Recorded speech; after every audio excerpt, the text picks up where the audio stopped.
After the Second Battle of Isonzo ended without any real gain, both the Italians and the Austro-Hungarians settled in for a long grinding trench warfare. After the first two unsuccessful offensives, Luigi Cadorna, the Italian chief of staff, finally realized that mass frontal infantry attacks without sufficient artillery support and preparation does not work. So he spent the next 2.5 months to pull together an even larger force to try to break through the Austro-Hungarian lines. The Italians also noticed that the Austro-Hungarians started to move units over to the Balkan front, so they thought that the right time is coming for a next attack. They assumed that if they launched a new attack, the monarchy will need to transfer units from the Serbian attack, so this way they would help them. But also they were hoping for that they can break through the Austro-Hungarian lines and finally take the city of Gorizia. The Austro-Hungarian troops still dominated the heights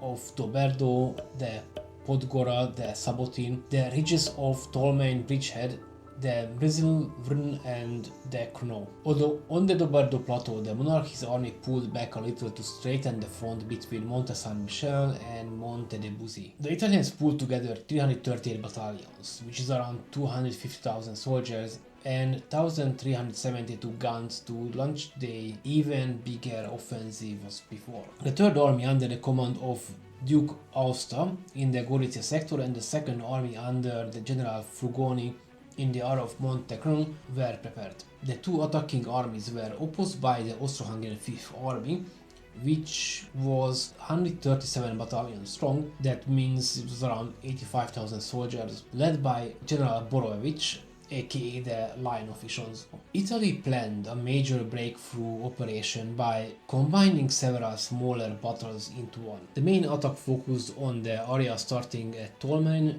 and going south all the way to the Adriatic Sea, divided into three sections: the Tolmain bridgehead, the Gorizia bridgehead and the Doberdo plateau. Looking back from today, we can divide the battle to three phases. Phase 1 was from 18th to 22nd of October.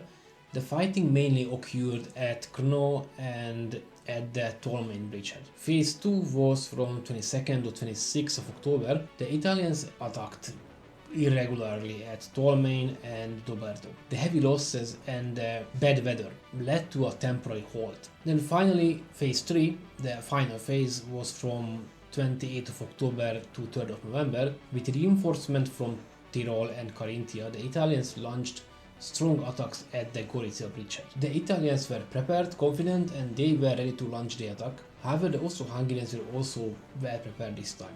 Long before the actual attack, the monarchy's secret services noticed the extensive movements, and the general staff correctly interpreted this as a preparation for a large-scale attack.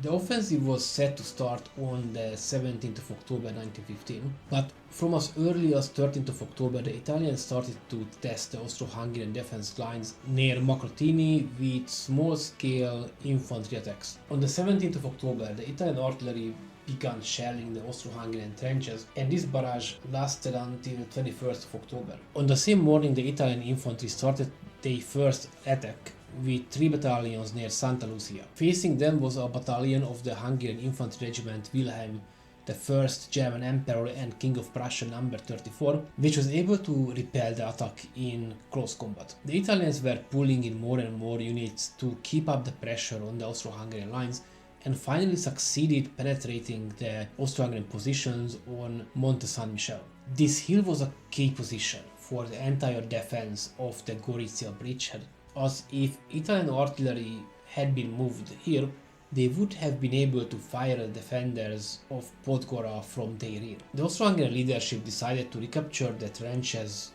was important at all costs. The Hungarian Infantry Regiment Ruprecht Crown Prince of Bavaria, number 43, was deployed, which initially occupied the central and the northern summit of Monte San Michele with 2 battalions. Meanwhile, 2 companies of the same regiment attacked the southern summit held by the Italians. The fight was raging on the whole night, and the Italians were able to repel the Romanian troops.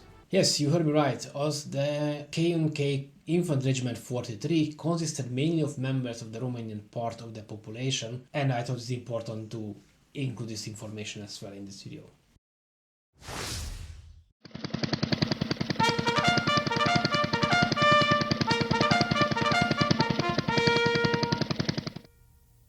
But in the morning they received reinforcements from 2 more companies around 9 o'clock and were able to push down the Italians from the hilltop. The Italian army regrouped their forces and launched a next attack on the 28th of October. From around 8 am, the Italian artillery had been bombing the Austro-Hungarian lines with literally everything they had. The shelling mainly was directed against Gorizia bridgehead, which was said to be conquered at all costs. In the meantime, they started to shell Monte Sabotino and the ridge of Podgora around 12 o'clock. After 6 hours of artillery preparations, the Italians attacked Monte Sabotino with 5 or 6 battalions and strong reserves to support them.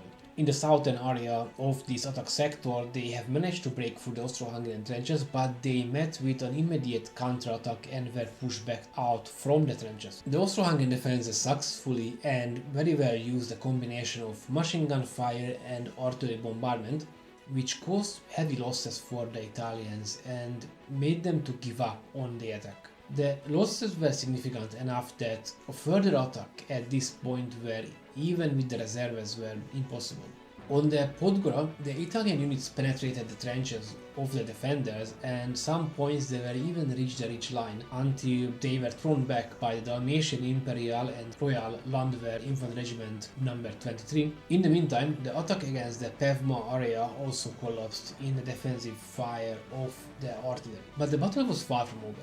After heavy artillery preparation, the Italian attack started across the plateau of Doberdo around 3 pm. The 43rd Infantry Regiment was able to successfully repel 2 heavy attacks on the Monte San Michele. Likewise, the 3rd Imperial and Royal Landwehr Infantry Regiment repulsed the repeated advances on San Martino and the adjoining section of the Monte dei Sei Busi, with great losses for the attackers. After the first phase of the major attack, the Italian 3rd Army attacking the southern wing still had about 2 army corps in reserve, which units now have been deployed. Attacks on Monte Sabotino and Podgora Heights carried out with heavy artillery support, but they were repelled by the 23rd Landwehr Infantry Regiment and the 37th Imperial and Royal Landwehr Infantry Regiment and parts of the Galician 30th Infantry Regiment. After these further localized attacks in the northern section of the Podgora Heights had already been collapsed at this point, thanks to the accurate Austro-Hungarian artillery barrages. The trenches at San Martino, which were still in the possession of the Italians, were captured on the 29th of October by the 39th Hungarian Infantry Regiment Feyer von Konrad and the 24th Hungarian Feldjäger Battalion.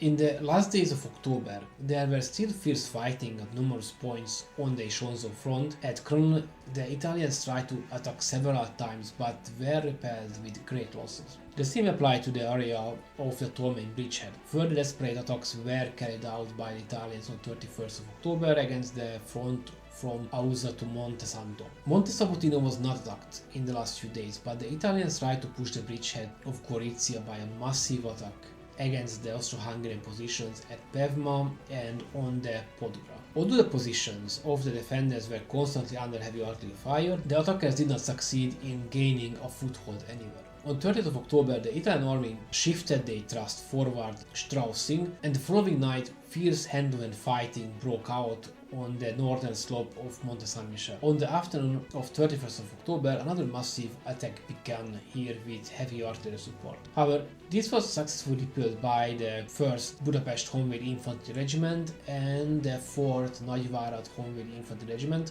There were some further attacks in the sector south of Monte San Michele, but those quickly collapsed under defensive fire. Despite the enormous losses of men and material, the Italian command combined everything they had left to strike a decisive blow. However, due to the decreased combat power of the infantry, the operation area of the offensive was reduced more and more and eventually concentrated the attack only on the bridgehead of Gorizia and the surrounding front. As the final push from the Italian army, a desperate fight broke out between the two opposing armies. Monte Sabotino was attacked twice on the 1st of November, Oslavia once, and the position west of Pevma 4 times. All this after an extremely heavy artillery barrage. At the same time, heavy artillery barrages were directed against the areas behind the Austro-Hungarian front line and against the western part of Gorizia. The Italian army launched a series of strong relief attacks where these were carried out to support the main thrust of the attack. This happened in the Plave area and the northern part of the Doverdo Plateau. 5 Italian regiments lined up against the area of San Martino and advanced as far as the Austro-Hungarian trenches. However, they were not successful and they were driven away again in the Austro-Hungarian counterattack.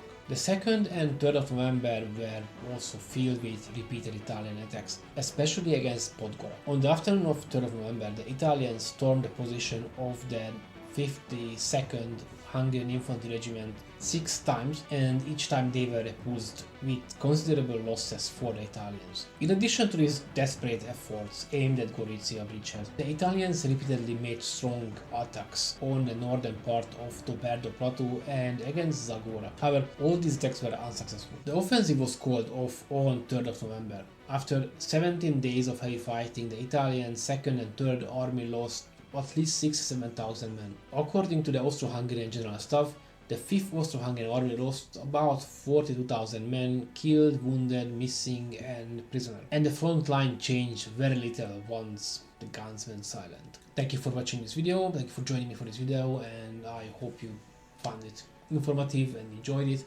Don't forget to like and subscribe to my channel, and see you in the next video. Bye!